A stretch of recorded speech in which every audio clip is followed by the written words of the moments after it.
pertama itu. Jadi baik, adik-adik apakah hari ini ada yang tidak hadir? Banyak, Bu. Ada yang sakit. Jadi baik, Ibu absen ya. Ya, Bu. Maharani Hadir, Bu. Rensi, Hadir, Bu. Kristina, Hadir, Bu. Martayana, Alfa, Bu. Yosefina. Alfa. Jadi baik, banyak yang alfa ya. Ya, Bu. Sebelum kita mulai materi, apakah adik-adik sudah siap untuk belajar hari ini? Siap, ya, Bu. Jadi baik, tepuk tangan untuk kita semua. Nah, materi kita hari ini tentang klasifikasi materi. Nah, ada pun beberapa tujuan pembelajaran kita hari ini. Yang pertama, adik-adik mampu memahami perbedaan sifat wujud zat benda. Yang kedua, adik-adik mampu membedakan sifat wujud zat padat, zat cair, dan zat gas. Kita akan masuk pada cara mengklasifikasi materi. Klasifikasi materi dapat dilakukan dengan cara mengamati karakteristik setiap benda, mengamati persamaan atau perbedaan setiap benda, mengelompokkan benda-benda berdasarkan sifat yang dimiliki, dan melakukan penamaan setiap benda. Nah, coba adik-adik amati benda-benda apa saja yang ada di ruangan ini. Ada meja, ada kursi, ada papan tulis, ada pena, ada buku, ada botol, ada kertas. Jadi baik, benda-benda yang adik-adik sebutkan tadi itu yang dimaksud dengan materi. Nah, materi adalah sesuatu yang mempunyai massa dan dapat menempati sebuah ruang. Benda-benda apa saja yang adik-adik temui di dalam kehidupan sehari-hari adik-adik itu yang dimaksud dengan materi. Nah, berdasarkan wujudnya, materi dapat dikelompokkan menjadi 3. Yang pertama, ada zat padat, yang kedua, zat cair, dan yang ketiga, zat gas. Nah, contoh dari zat padat, apakah dari adik-adik ada yang tahu? Jadi contoh dari zat padat itu ada batu, ada buku, ada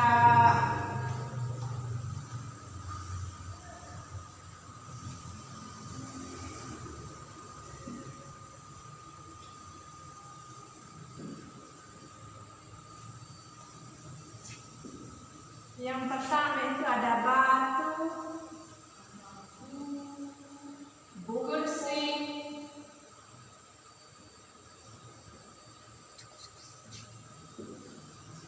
dan masih banyak contoh lainnya. Nah, contoh dari zat padat ini adik-adik tidak bisa berubah. Bentuknya selalu tetap. Sedangkan contoh dari zat gas, apakah dari adik-adik ada yang tahu? tidak ada, Ibu. Dari zat gas, apakah dari adik-adik ada yang tahu? Tidak ada, Ibu. Contoh dari zat gas itu ada air, minyak goreng,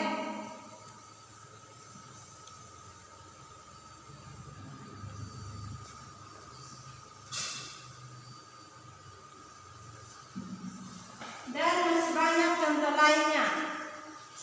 Nah, contoh dari zat gas itu adik-adik bentuknya berubah-ubah ketika adik-adik memanaskan air panas ke dalam periuk, pasti ada penguapan yang nama penguapan. Itu yang dimaksud dengan contoh dari zat gas. Nah, sedangkan contoh dari zat cair, apakah dari adik-adik ada yang tahu? Tahu, Bu.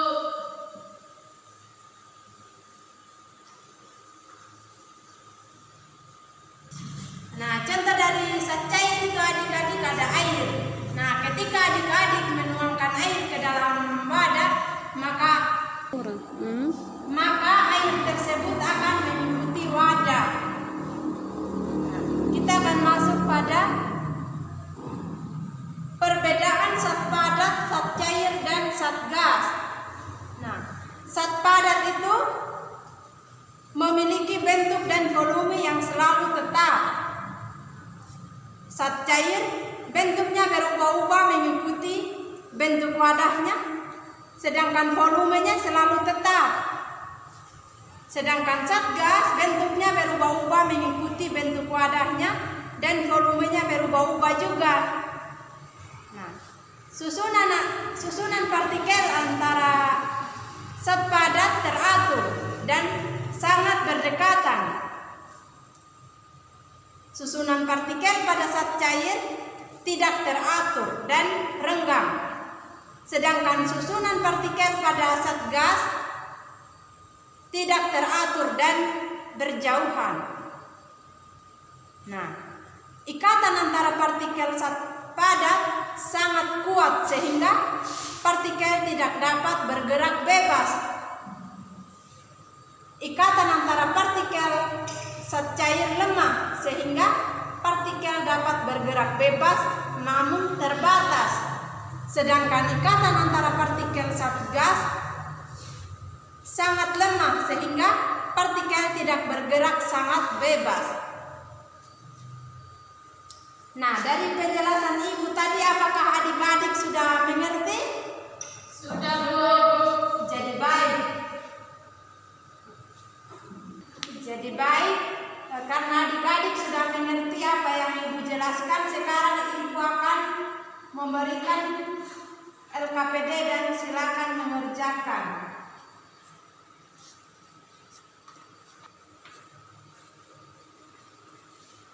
Ini yang berani. Kasih, Bu. Jadi baik adik-adik, silakan baca petunjuk yang sudah tertera di LKPD dan kerjakan. Dan silakan mengerjakan.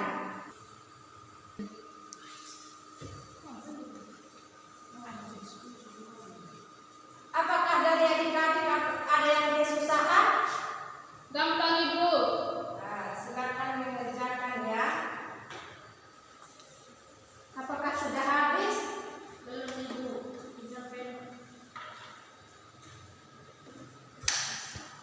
Gimana Dirani? Sudah, Ibu. Nah, kalau sudah, Ibu minta satu orang untuk mewakili dan presentasi di depan. Saya, Ibu.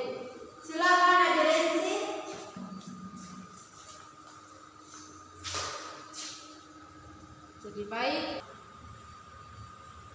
Jadi baik, terima kasih atas waktu dan kesempatannya. Saya akan mewakili kelompok saya untuk mempresentasikan hasil diskusi. Di sini soal pertama, jelaskan perbedaan sifat zat padat, zat cair, dan zat gas.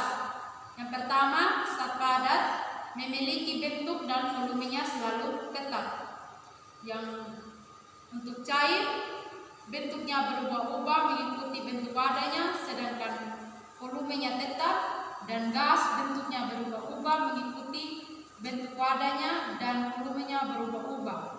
Untuk susunan partikelnya pada zat padat teratur dan sangat berdekatan. Pada zat cair susunan partikelnya tidak teratur dan renggang. Untuk pada zat gas susunan partikelnya tidak teratur dan berjauhan. Dan untuk yang ketiga, ikatan antar partikel pada zat padat itu sangat kuat sehingga partikel tidak dapat bergerak bebas.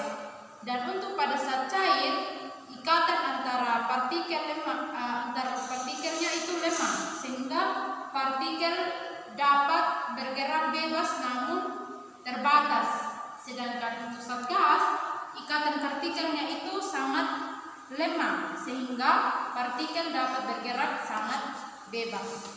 Nah, di sini kami dari kelompoknya kami di sini kami menyimpulkan bahwa dari perbedaan sifat zat padat, cair, dan gas itu untuk zat padat memiliki bentuk dan volumenya selalu tetap.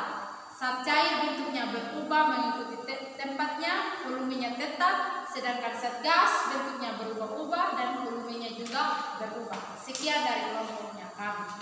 Terima kasih Adik Rensi, tepuk tangan untuk Adik Rensi. Jadi baik, saya akan menambahkan hasil presentasi Adik Rensi tadi bahwa zat padat itu memiliki bentuk dan volume yang selalu tetap, sedangkan zat cair bentuknya berubah-ubah mengikuti bentuk wadahnya, sedangkan volumenya selalu tetap. Sedangkan zat gas bentuknya berubah-ubah mengikuti bentuk wadahnya dan volumenya berubah-ubah juga seperti yang Adik Rensi jelaskan tadi. Nah, untuk itu dari materi kita hari ini, dari materi yang Ibu jelaskan tadi, apakah dari adik-adik ada yang bisa menyimpulkan? Tidak ada.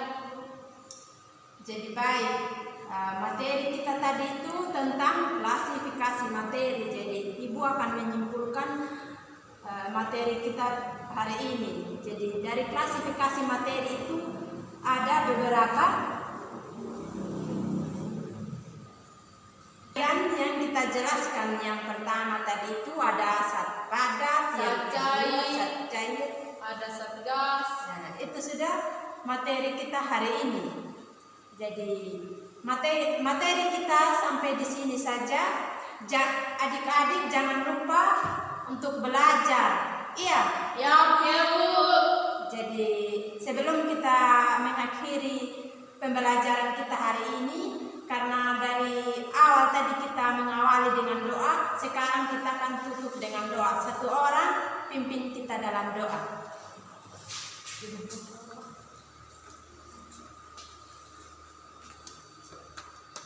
Ibu dan teman-teman, mari kita berdoa sesuai keyakinan dan kepercayaan kita masing-masing. Berdoa mulai. Berdoa selesai. Terima kasih Adik Rani, silakan dulu. Jadi baik, pembelajaran kita sampai di sini saja. Selamat siang untuk kita semua. Selamat siang, Ibu.